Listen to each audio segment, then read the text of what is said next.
In 2015, 193 countries around the world adopted UN's 2030 Agenda for Sustainable Development. And that agenda's 17 Sustainable Development Goals. Governments, businesses, and civil society, together with the United Nations, have since started to mobilize efforts to achieve these goals. Our next panel will reflect on this and on the different forms that there are for philanthropic support for this sustainable development. I would like to introduce to you, Bathylle Missika, Senior Counsellor of OECD Development Centre, Michael Kocher, CEO of Aga Khan Foundation, Petri Gornitzka, Chair of the OECD Development Assistance Committee, and Susanna Gable, Chief Economist of Sida, Sweden, and Leif Waller, Partner of International Development at KPMG in Kenya.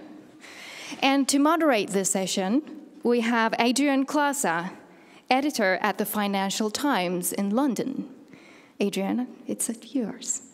Thank you so much, Linda. Can you hear? Yeah, you can hear me. Hi, as Linda said, my name is Adrienne Klasa, and just so Lionel Barber doesn't think I'm trying to take his job, I'm the editor of This is Africa at the Financial Times, which is a publication that focuses on African affairs, economics, business, and politics across the region. So thank you so much for having us here today. So we have a very large topic to get through, and we have just over an hour. Our session is entitled Flag Bearers of the Sustainable Development Goals, Who to Partner With to Achieve Sustainable Development. Now, partnership has become something of a buzzword in development circles. And we're going to explore, first of all, why that is, and especially for the philanthropic community, what they should be looking for in partners, who the various stakeholders and players within this context are, and more importantly, I think we're going to try and place in context the sort of wider question of how do we move towards achieving the very ambitious goals of the Sustainable Development Agenda, which was adopted coming up on just almost 2 years now, actually, in 2015. So obviously this has been spoken about before today, but the Sustainable Development Goals, or the global goals, are a set of 17 goals, 169 targets. They are designed to engender sort of global sustainable development. This is obviously a very ambitious program to undertake in the space of the 15-year time frame that they have been granted. Why are we talking so much about partnership? First of all, Goal 17, actually, the last of the goals, speaks specifically about partnership being absolutely integral to the achievement of all the goals. In the context of philanthropy, I think it bears underlining the fact that I think that these are figures that I got from the OECD, actually. Global philanthropy, sort of destined for middle income and lower income countries, has actually been on the rise over the past sort of 10 or 15 years to a level of about $30 to $35 billion per year. That's a lot of money. The annual price tag for the SDGs is estimated at $3.5 trillion. On the financial side, this is where the issue of partnership comes into play. However, there are a lot of other elements that partnership brings in terms of expertise. We need local expertise, we need technology transfer, and many other things. So instead of me going on and on, I'm going to introduce a very illustrious panel. Linda already introduced their names, but I'm just going to go through them again. We have Bathylle Missika, Senior Counsellor at the OECD Development Centre.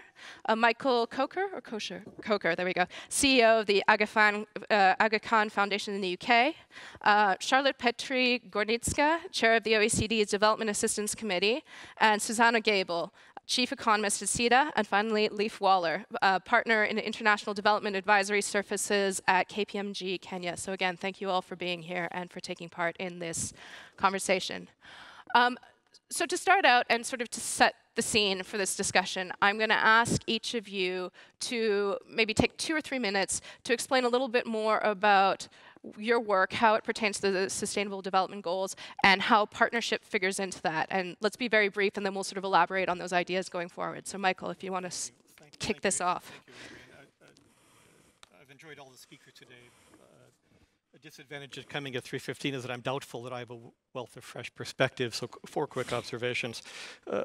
It's hard to follow Soledad's peace, love, ice cream, and activism. Bjorn, we are working connecting capital with ideas. We have an enterprise growth accelerator in Central Asia. You might have to move your business to northern Pakistan, but we can talk. Suzanne, AKF is a proud partner of Salesforce. And perhaps most critically, Susan, I strongly suspect there are a number of Swedish guys who would be interested in marrying you. And I know for sure there are some non-Swedes in attendance who would welcome your consideration. Charlotte has worked with Sida, and I think you all know that Sweden has a lot to be proud of with Sida. I'll now note that it's time for Swedish philanthropists to enter that global space as well. I'll keep it very, very quick. I work for the Aga Khan Foundation. I've spent, before that, 20 years or so in humanitarian and conflict work, but now it's very good to work upstream from these problems, and it's upstream where we all need to swim.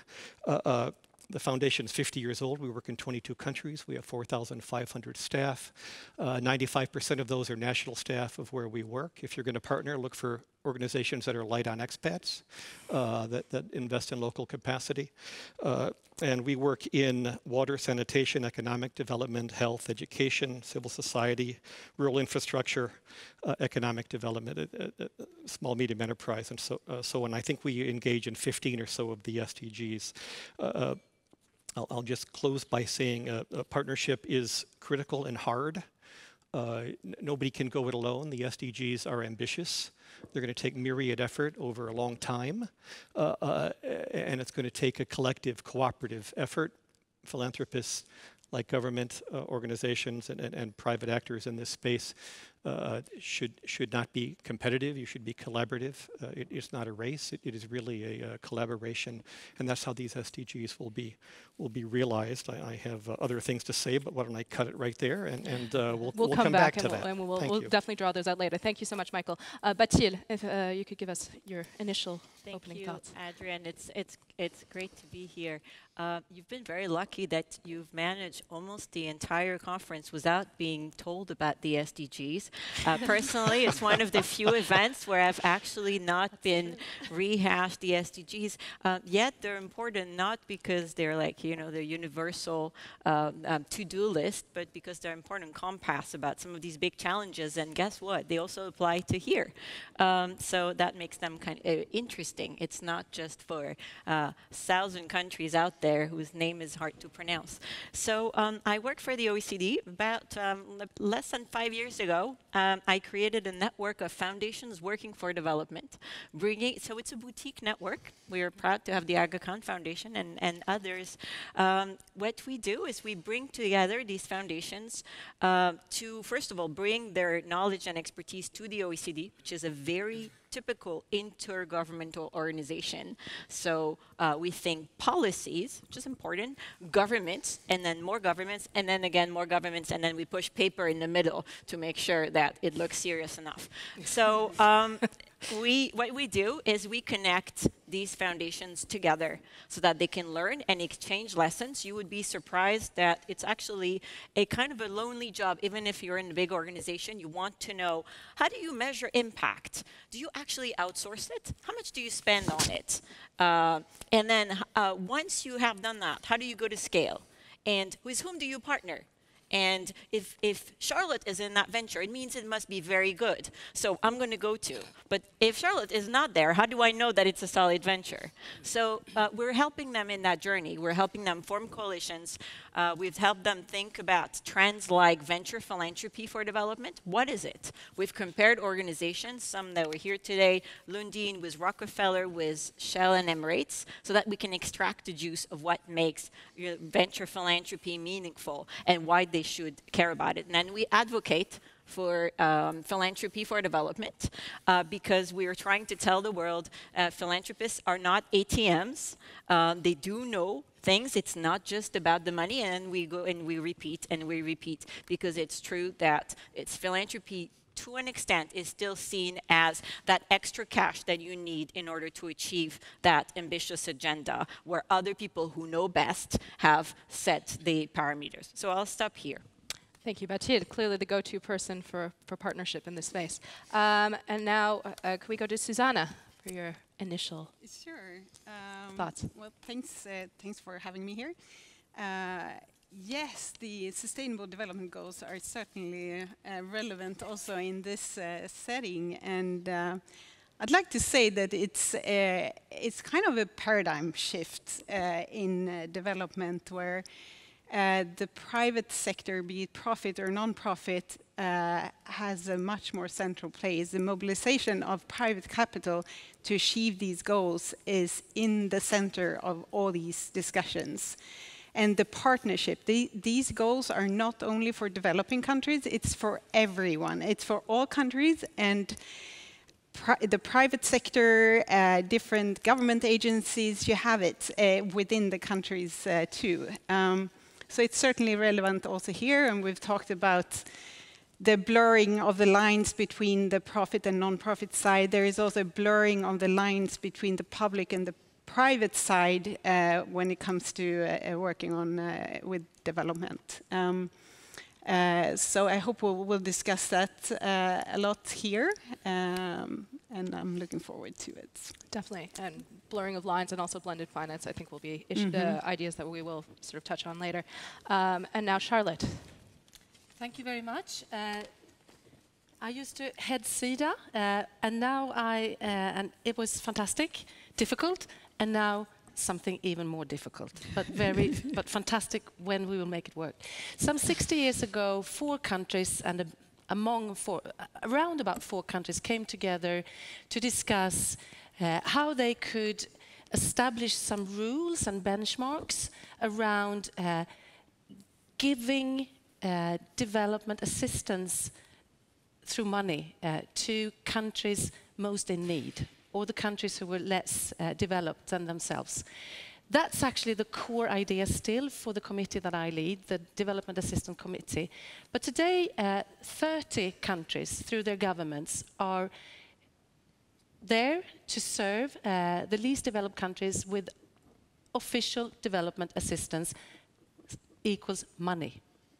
And the committee is about setting the rules. What is a good way to be a provider and a donor? How do we benchmark? What are the standards needed? And we hold ourselves to account. And these 30 nations, they are quite resourceful. That's the kind of whole idea.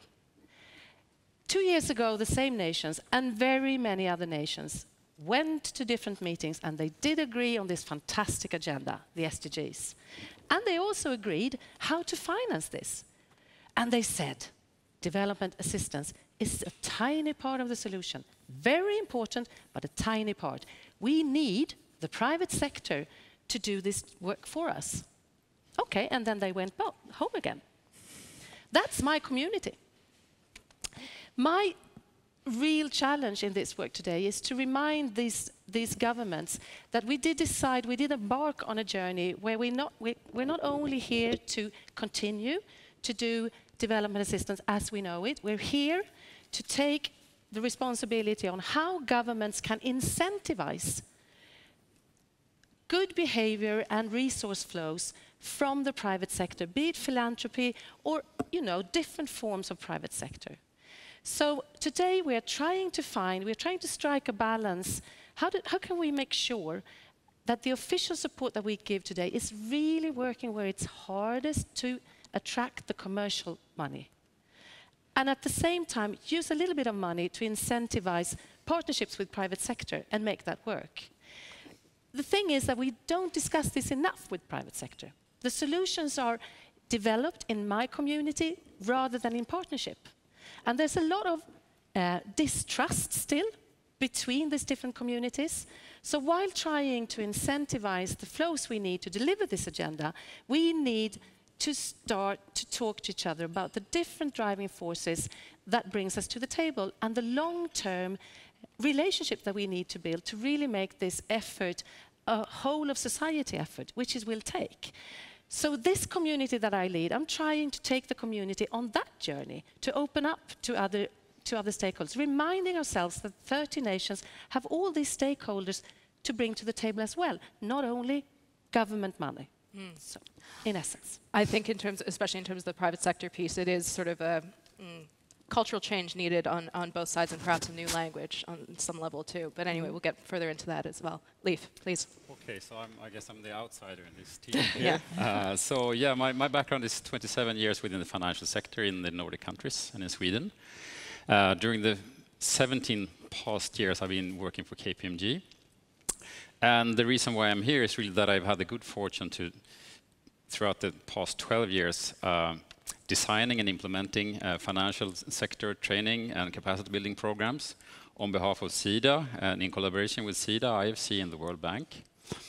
And in doing that, I've been traveling a lot. I've been spending a lot of time in the East African context, among other places. And it came to my surprise, actually, to realize that KPMG was actually a big player in this. As you know, KPMG is one of the big four, 180,000 employees throughout the world. I was not aware of this, so I was really impressed. And luckily, I was invited last year to join our team in KPMG East Africa. We have a center of excellence within the International Development Advisory Services, and where we perform program management, fund grant management. And so I'm part of that team now. We're 200 people doing this in collaboration with donor agencies and foundations. And I would say, like, my entrance into this discussion is more like every day in practice, what are challenges for us? And that's really, as a first, we're really happy to notice and to see that there are more foundations and philanthropists engaging in the development of Sub-Saharan Africa and East Africa region. However, it's a concern that there is too much movement towards returnable capital and stable investments, creating problems like access to finance is even becoming more of a concern. And I've seen Björn Almer is actually, he's a talking story about that. If it's a concern here in Sweden, it's for sure a concern in that context. So risk appetite is really on the decrease, which is a major concern. So we you know, in order to make impact, you need to start races, and you need to reach the bottom of the pyramid. You need to work differently, and you need more patient capital and more grants. So, like, how can you attract more grants and patient capital? I think we need more to in a better way express failure and sort of less performing initiatives, and to express the value out of failure, because there's a lot of impact being created in that space too. So more patient capital, and I think philanthropists could actually play an important role in that. So once again, we're happy to see the philanthropists and the foundations.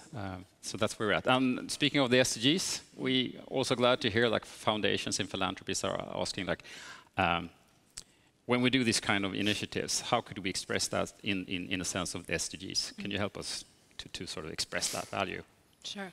Thank you very much. Okay, we'll come back to these ideas. I mean, patient capital especially, I think, is a very important one that hopefully we'll have time to touch on all these things. Bathylle, I'm going to turn to you first, though. And I know that the OECD has been working to collect sort of data on just the different philanthropic players that there are in different geographies. My understanding is that one of the challenges, actually, in philanthropy, before we even start about talking about partnering across sectors, is actually knowing who's even on your team in your own country. So can you talk to us a little bit about the kinds of findings that you guys have come across? Sure.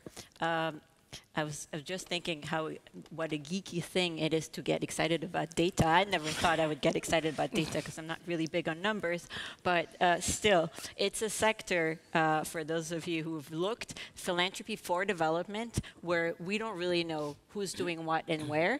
In the US, we know fairly well because it's a tax requirement. But again, you cannot compare apples with oranges. So if you wanted to look at the different financial flows, the ones that the OECD collates, ODA, you have ODA, you have, I mean, I'm sure Charlotte will talk about it, ODA tax for direct investment. You can't compare philanthropy with that because it's not calculated in the same way. Just to give you an example, the OECD does not count culture as a development flow. So you cannot compare philanthropic flows that include culture or religious activities with those of ODA. So with that in mind, we went together, the DAC and the Development Center, to more than 90 foundations worldwide. And if you haven't been one of those, please let us know, because the more the merrier, to ask them for data. And it was not an easy thing, let me tell you. And it's not just these high net worth individuals who did not want to share their data. And I will not give any names, but I can tell you it's been very difficult. No surprise, we have some preliminary findings, and we will analyze them in more depth towards the end of the year. So the sources of funding are mainly, the US, but also some in Europe.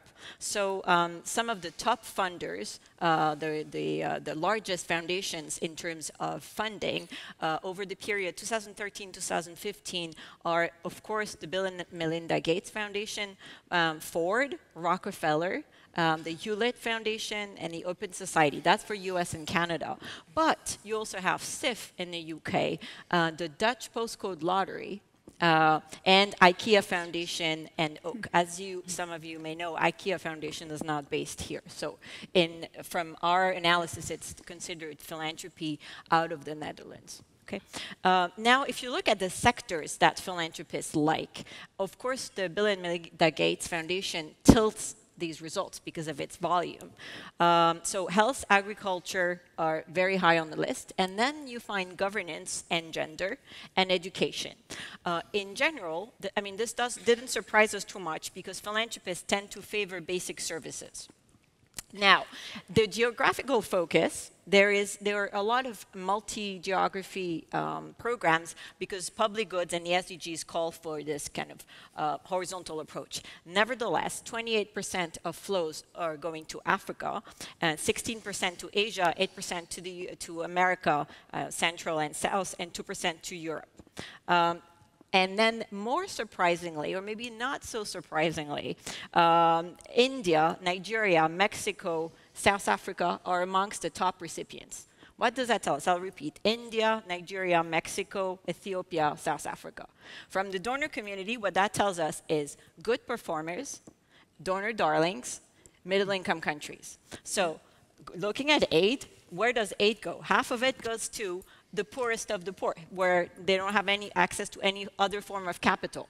So you can draw two conclusions. You can either say philanthropists are leaving the poorest of the poor to aid agencies, or philanthropists go the easy way, where everybody else is. You can draw your own conclusions, but I thought that this is already something that's interesting.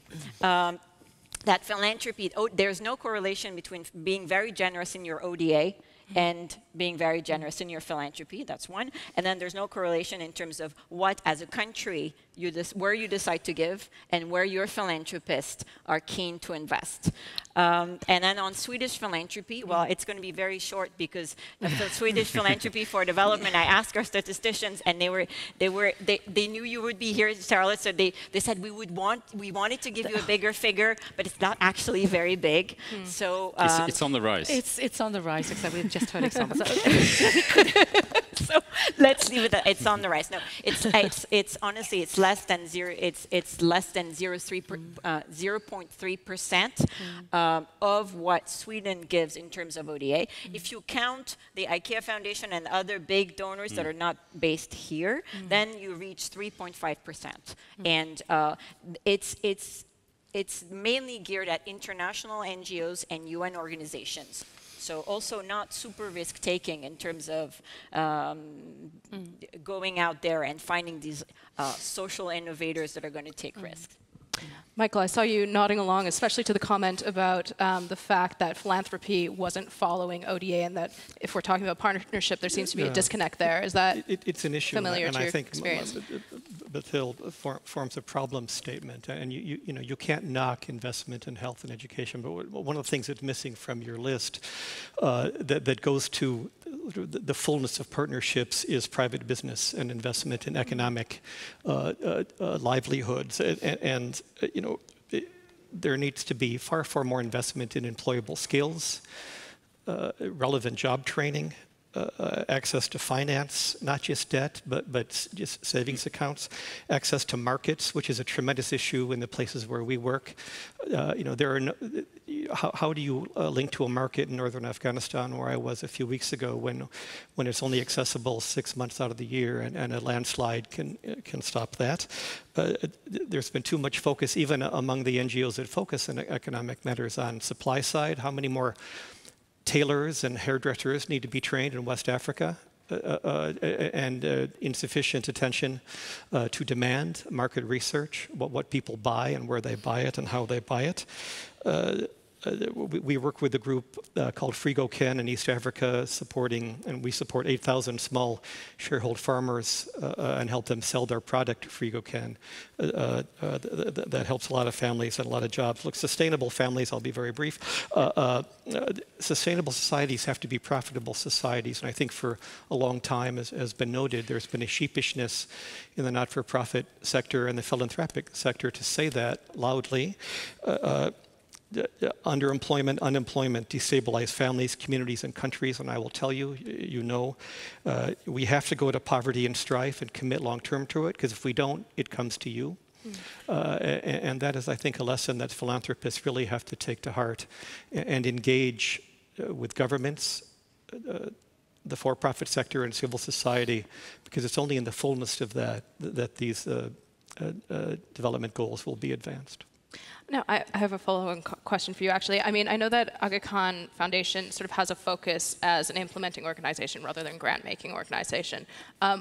Why was that decision taken? And does that, to a certain extent, forego the potential that you have as a big, very well-known organization as sort of a catalyzer of private capital? Thank you. That's a good question. We do both. We're a hybrid. I think we're probably better known for implementing, but we are also supporting in myriad ways, including financially, many thousands of civil society organizations. One example I mentioned, northern Afghanistan. We help start and operate for a length of time, but then fade something like 8,500 village savings and loan groups for women. And I'll tell you, when women control capital, good things happen. Whether it's in Stockholm or whether it's in Badakhshan in northern Afghanistan. Now, Charlotte, I want to turn to you, because you were actually an early advocate of bringing the private sector into development and sort of understanding that in order to achieve the kind of scale that is needed for sustainable development to become a reality, private capital and tapping capital markets was the only way forward. I'm kind of wondering, what was the light bulb moment there for you? And how was that received at first, this idea that business was going to become this big catalyzer of development? Oh dear. It started off with, from where will we get the public money to start with if capital isn't working for us in every part of the world? Jobs are created in the private sector, and many of the solutions that we worked for in the poverty reduction development space was actually not, we were not going to be able to solve them by ourselves. So I think it was that kind of analysis, and it was, it wasn't only me and Sida who talked about that, but the thing is that what happened was that I did underestimate the resistance in the development sector overall. We were used to criticize the private sector, and we were used to be suspicious on philanthropy.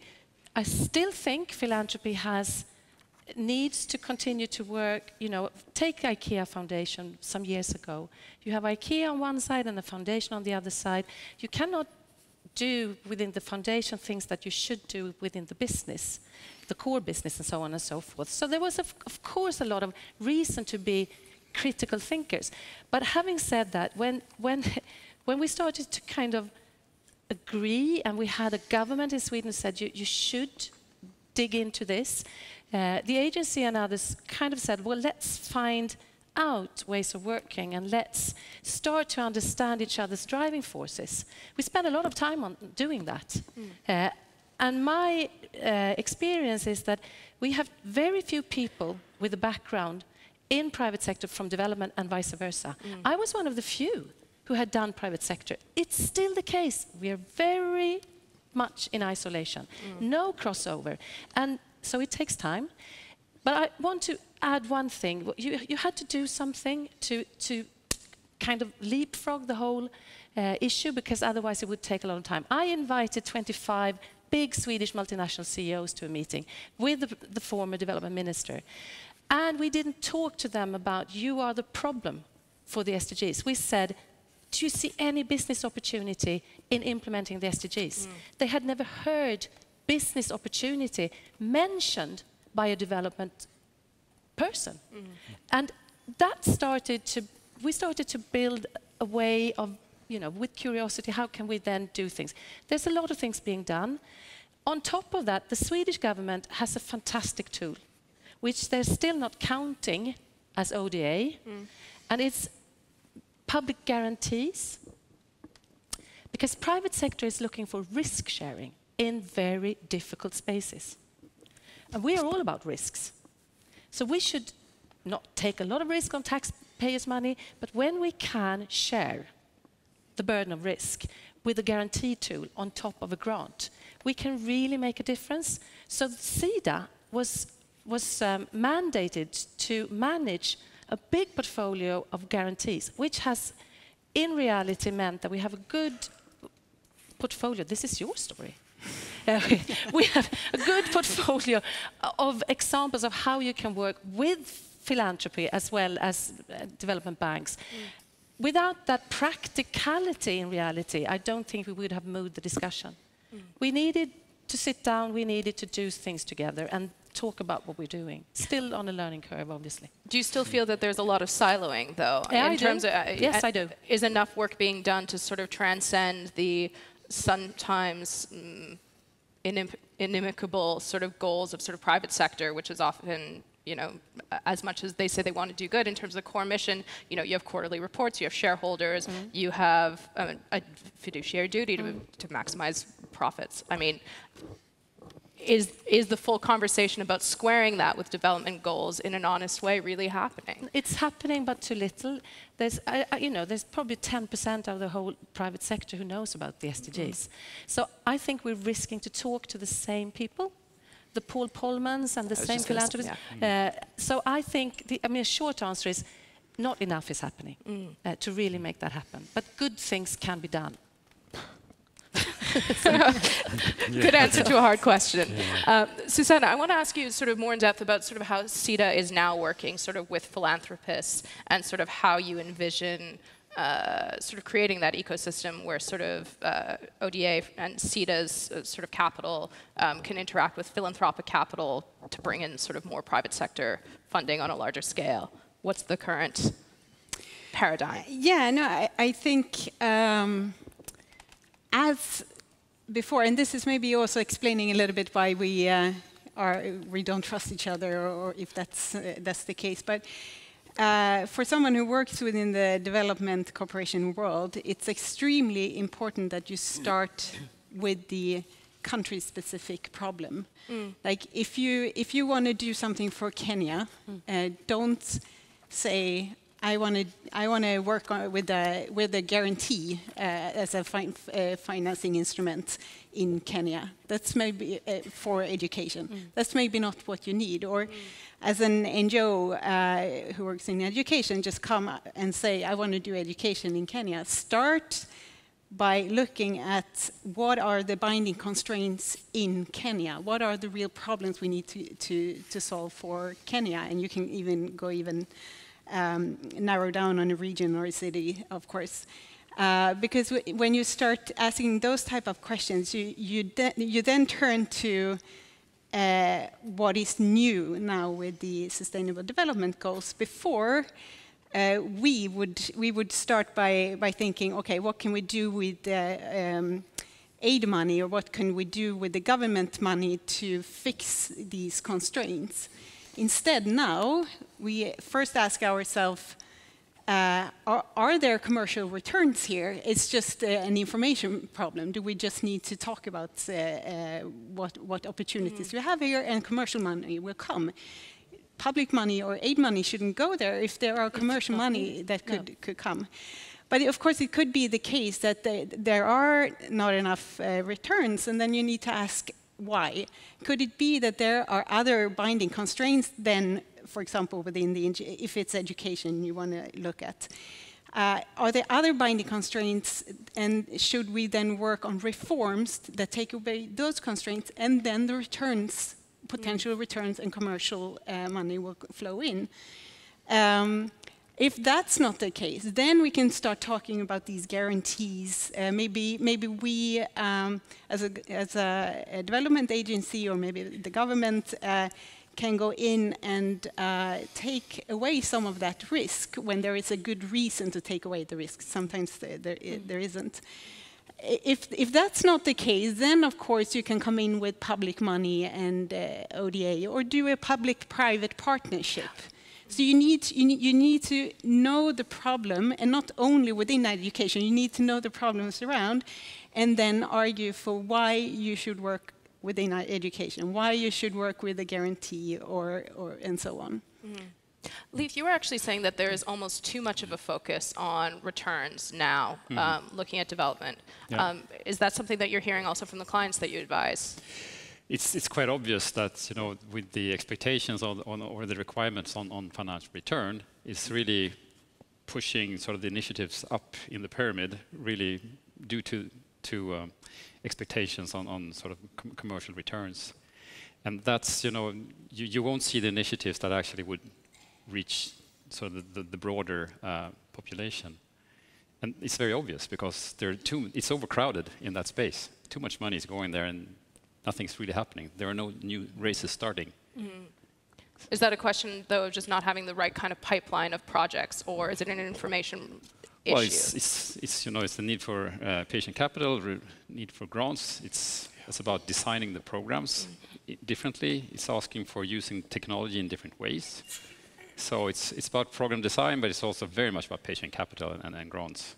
Let's talk about the role of philanthropies in patient capital. I mean, one of the roles that many people envision for, especially grant-making sort of philanthropic organizations and big foundations, is sort of filling this, I think somebody referred to it as the valley of death earlier, sort of these spaces in sort of project life cycle where it's hard to get commercial capital, and where there is a need also for long-term capital, especially in Africa, where projects can take a very long time.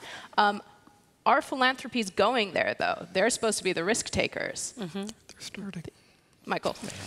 I think they're starting. Traditionally, just to reemphasize the point, there is a significant need for blended finance in the development space, which should combine impact investment, which historically, and I think this is your point, Leif, has been just another name for debt financing, with sort of commercial expectations, but increasingly, and I think some of the investors from Silicon Valley, we hope beginning tomorrow in Sweden and elsewhere, are looking at blended finance grants, which is important, because, you know, overheads have to be met out there, but patient capital and an acceptance that, you know, you're going to get a different and slower rate of return in northern Pakistan. Or in Uganda, arguably for a length of time, than you will in Scandinavia. But social good is a key dividend that I think is being increasingly embraced. And some of the new entrepreneurs, new way of thinking, new use of data, I think better measurement of impact attribution are starting to move this space forward. And I think we can be optimistic that the trend is going to continue. But it's going to take some pushing. Mm-hmm. Charlotte, I see you nodding along. Do you want to add anything?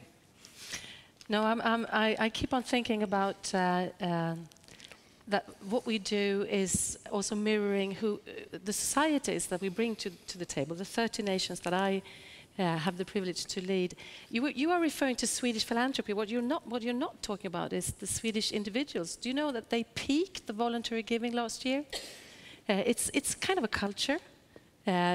Sweden has the biggest ODA per capita still, I think. Yes, it does. And that is a kind of a DNA that comes to the table around which you talk about all of this. And it might not bring philanthropy at scale right now because it's not the tradition.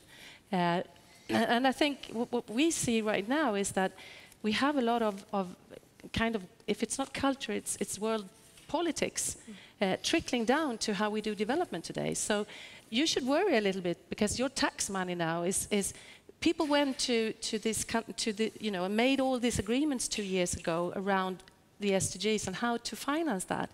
And they agreed that it has to be long term and the grants through public money should go to the least developed countries.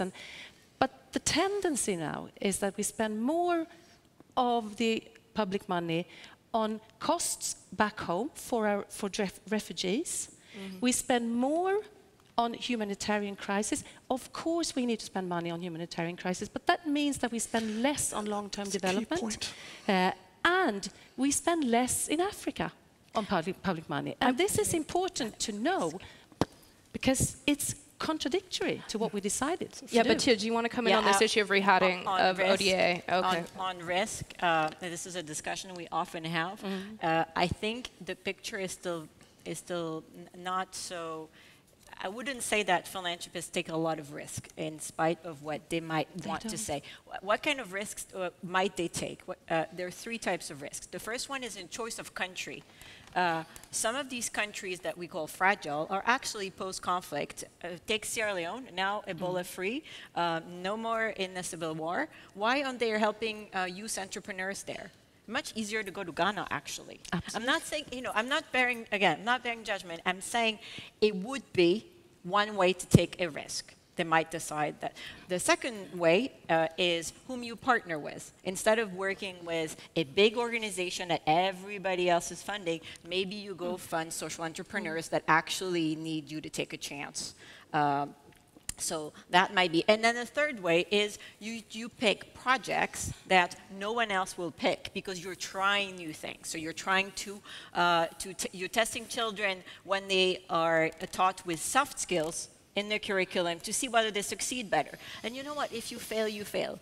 But so those are the 3 ways that in large organizations you can't necessarily do that, or it will take you a lot longer because it's a big organization and the processes are longer. But isn't that challenging for philanthropies to do because they have a board, they want wins, they have shiny brochures to put out every year, they have an endowment, and I mean fundamentally, and I think this was mentioned sort of earlier today, philanthropies to a certain extent are not.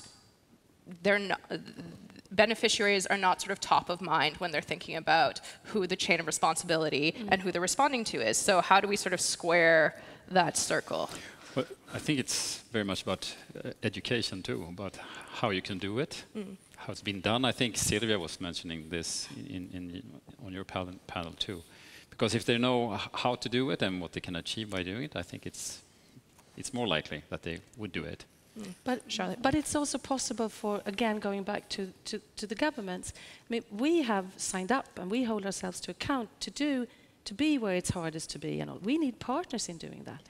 So why wouldn't we then get to know this community of philanthropy and reach out and ask you to join us in our public effort and your effort and share the knowledge that we have, not telling you what to do because we need your innovation, but at the same time we don't necessarily need new actors, if you will, to repeat some of the mistakes that we've done on the ground. So there's a lot of exchange that could happen.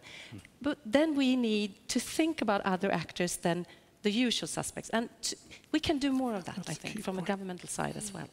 Do you think that there's still a bit of an issue sort of within the philanthropy sector, particularly looking at sustainable development of I don't know if you guys have heard this term, but it's Mongo, sort of my own NGO, and this was sort of talked yes, this was sort of touched definitely on earlier, but sort of this idea that often people want to do good, but they also want their name in big letters, and they want to do things their way, and they have a particular idea rather than joining into larger initiatives. Michael? I think Mongo exists to a problematic level. I think it speaks to the need for some humility in this industry, and it is exciting. You know, it's very human. It's exciting. I'm doing this. You know, but you know, engage civil society. We've been talking a lot about governments, international actors, philanthropists. You know, think globally, act locally. There are countless civil society groups out there in all of the countries affected by poverty that are very viable, proven, often certified, and sort of operating under really acceptable standards and best practice.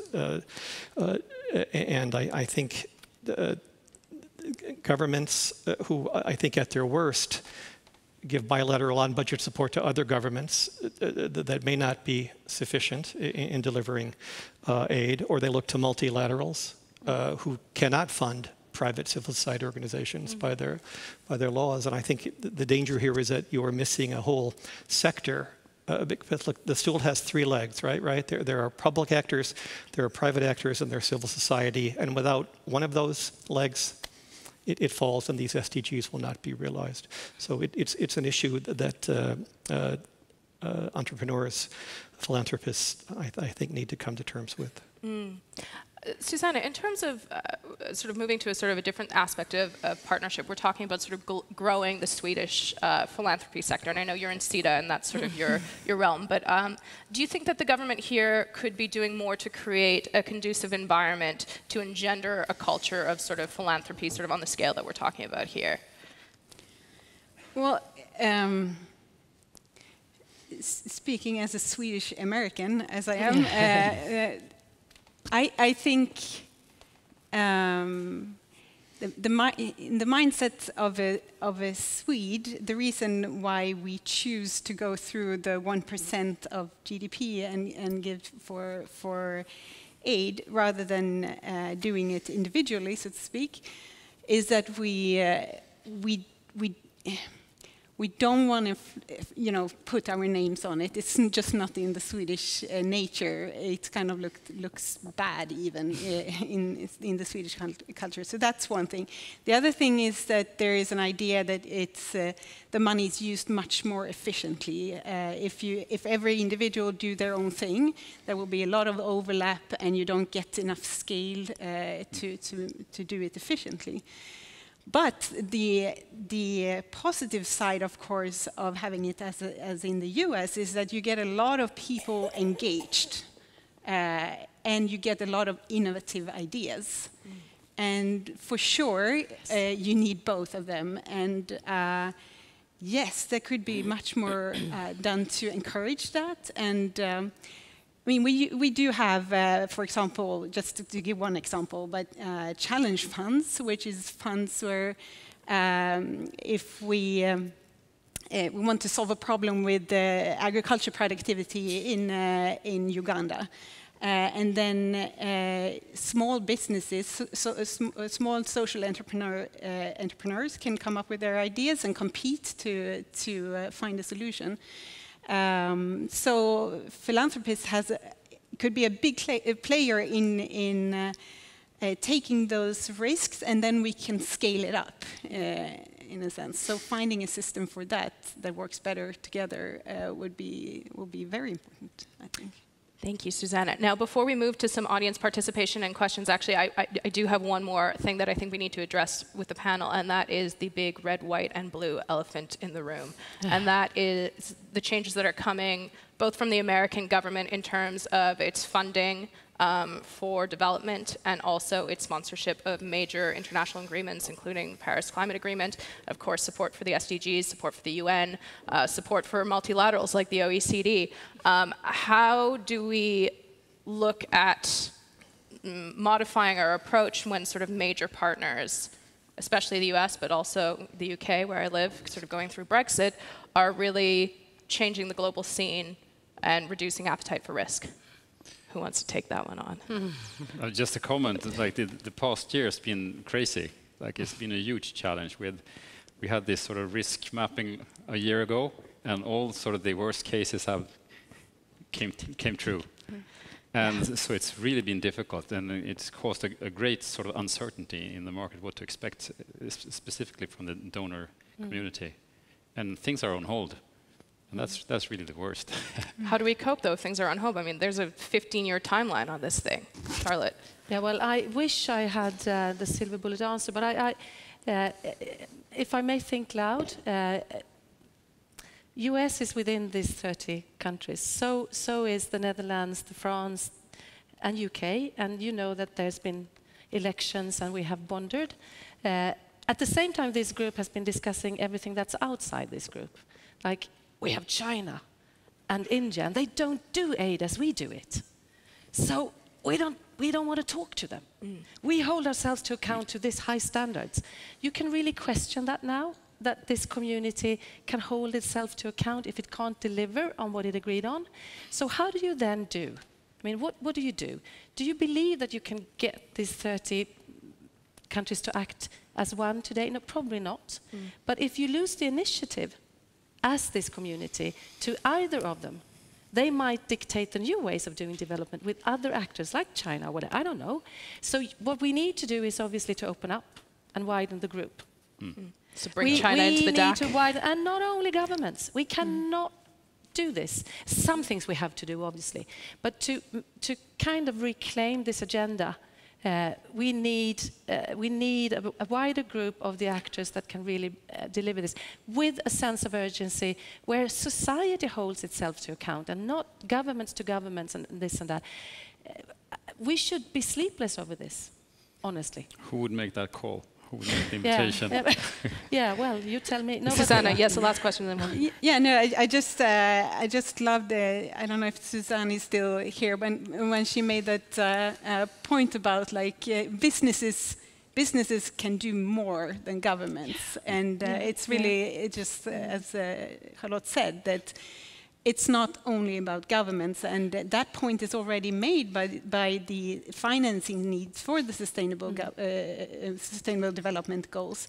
So it just makes the point even clearer that we can't just count on governments. We need, as a society, and especially the private sector, needs to step up, and we just need to catalyze and support that.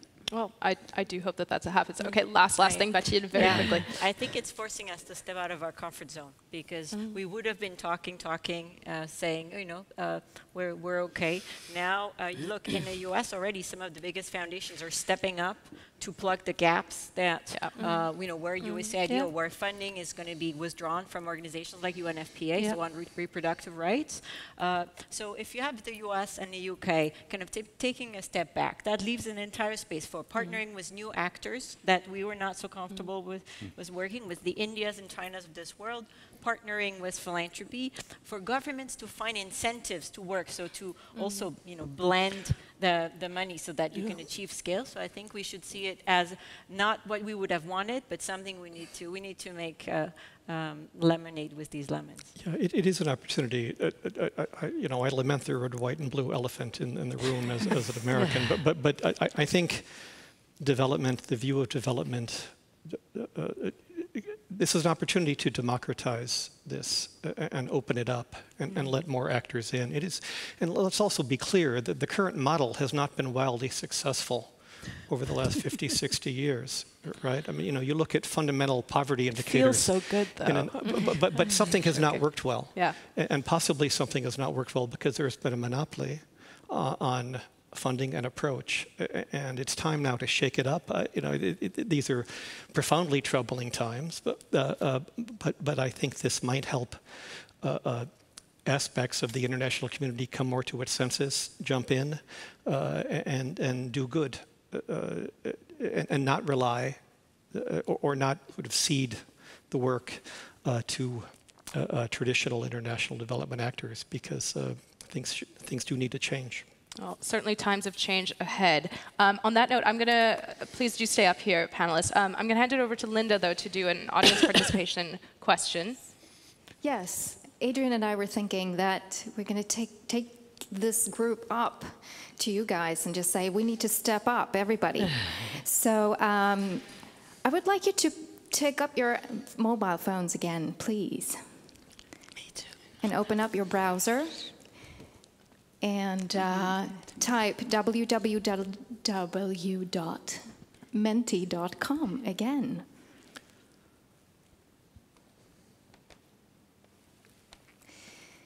And of course the code 600670. And there will appear a question, which also will appear here. Has your organization or foundation included the SDGs into strategy or operational goals? Yes, the SDGs are important to us. No, not yet. Work in progress. SDGs? Question mark.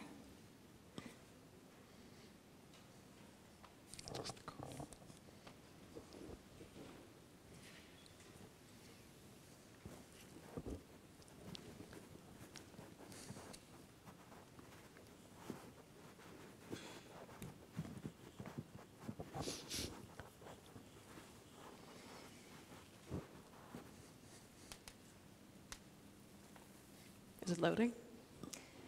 I don't know.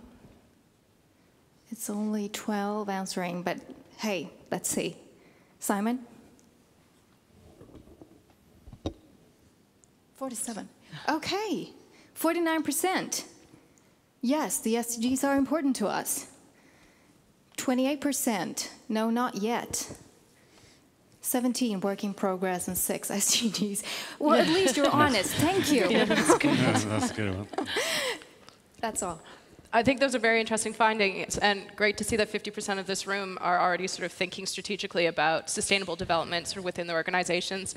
To the 28% of you who are not there yet, please get on this. This is what we're all here sort of trying to collaborate to do, so let's all try and pull in the same direction. And on that note, I'm going to open the floor up to questions. Does anybody have any questions for our very illustrious panel?